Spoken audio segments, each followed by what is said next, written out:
Hi everyone, অনু cooking আর্টে সকলকে স্বাগত জানিয়ে শুরু করছি আজকের পর্ব।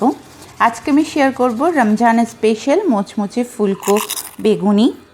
ইফতার টেবিলে বিভিন্ন ভাজাভুজির মধ্যে বেগুনি হচ্ছে মাস্ট ট্রাই একটি আইটেম। বেগুনি তৈরি করতে গেলে অনেকে অনেক ধরনের সমস্যায় পড়েন। কারোর বেগুনি ফুলতে চায় না, আবার ফুললেও বেগুনি ক্রিস্পি হয় না। আজকে আমি গোপন উপকরণের সঙ্গে পারফেক্ট বেগুনি রেসিপি শেয়ার করব। আশা করি আপনাদের ভালো লাগবে। তো চলুন রেসিপি দেখে নিই।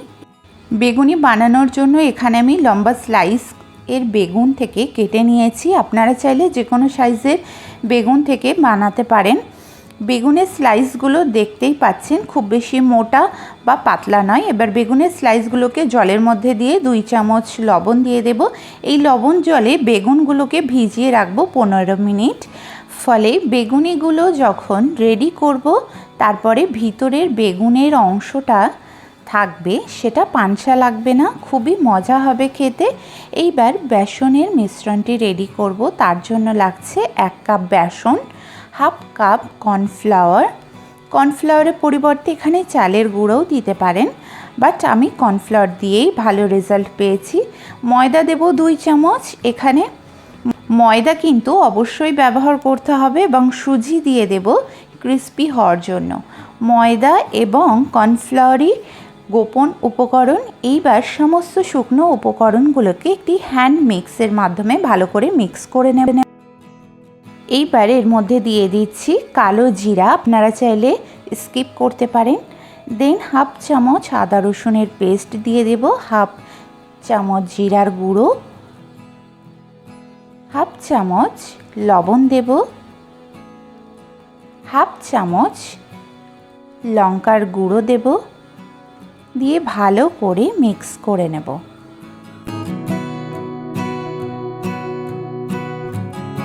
ভালো করে মিক্স করা এখানে হয়ে গেছে। এবার অল্প অল্প জল ইউজ করব এবং ব্যাটারটিকে রেডি করব।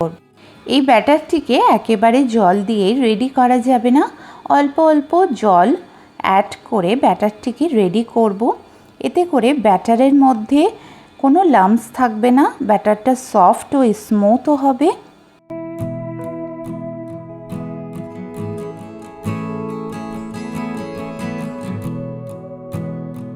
ব্যাটারটিকে 5 মিনিটের মতো ভালো করে ফাটিয়ে নেব, ফলে বেগুনিগুলো ফুলবে, খেতে অসম্ভব মজাদার হবে।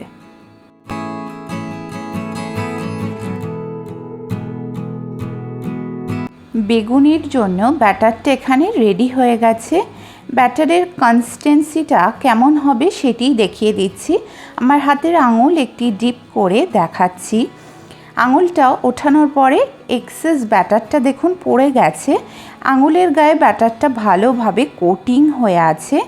এইবার দেখুন এটা পারফেক্ট হয়েছে ব্যাটারটা। এইবার বেকিং পাউডার দিয়ে দেব। একদম বেগুনি ভাজার আগের মুহূর্তে বেকিং পাউডারটা দিলে ভালো হয়। বেকিং সোডা আমি ইউজ করি না। এইবার হালকা করে একটু মিক্স করে নেব বেকিং পাউডারকে। দেন রেডি হয়ে গেছে বেগুনি ভাজার জন্য ব্যাটার।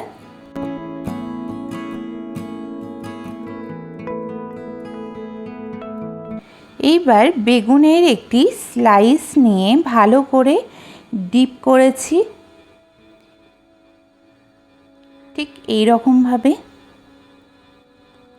এবং এক্সেস ব্যাটারটাকে ঝরিয়ে নিয়ে আগে থেকে কড়াই তেল গরম করতে দিয়েছিলাম। তেলের মধ্যে এইবার বেগুনিগুলোকে ছাড়ব এবং একটি চামচের মাধ্যমে তেল চারিদিক থেকে স্প্রেড করব, ফলে বেগুনিগুলো দারুণ ফুলবে। দেখুন বেগুনিগুলো কেমন ফুলছে।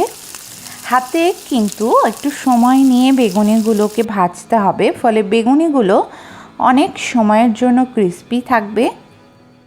বেগুনি ভাজা এখানে হয়ে গেছে। এবার একটি প্লেটে তুলে নেব। দেন আবারও একটি ব্যাচ ভেজে নেব একই প্রসেসে।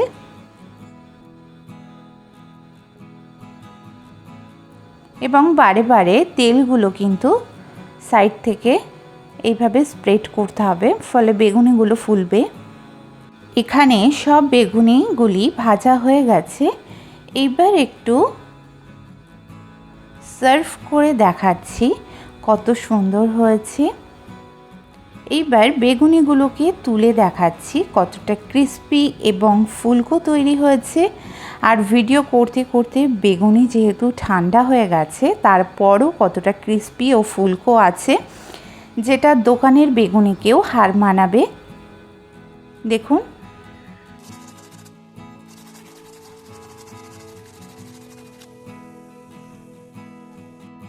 দেখুন বন্ধুরা, ভিতরটা কতটা ফুলকো হয়েছে। তো দেখেছেন বাড়িতেই মুচমুচে ফুলকো বেগুনি কত সহজেই রেডি হয়ে যায়। তাই ভিডিওটা যদি ভালো লেগে থাকে প্লিজ একটি লাইক ও কমেন্টের মাধ্যমে জানাবেন। রেসিপিটি প্লিজ আপনার রিলেটিভের সঙ্গে শেয়ার করবেন। চ্যানেলে নতুন বন্ধু হয়ে থাকলে প্লিজ সাবস্ক্রাইব করে আমার পাশে থাকবেন। সবার আগে নোটিফিকেশান পেতে পাশে থাকা বেল আইকন অবশ্যই প্রেস করে রাখবেন। এতে করে যেটা হবে, আমার কোনো ভিডিওটাকে আপনারা মিস করতে পারবেন না। সকলে সুস্থ থাকবেন, ভালো থাকবেন। ধন্যবাদ।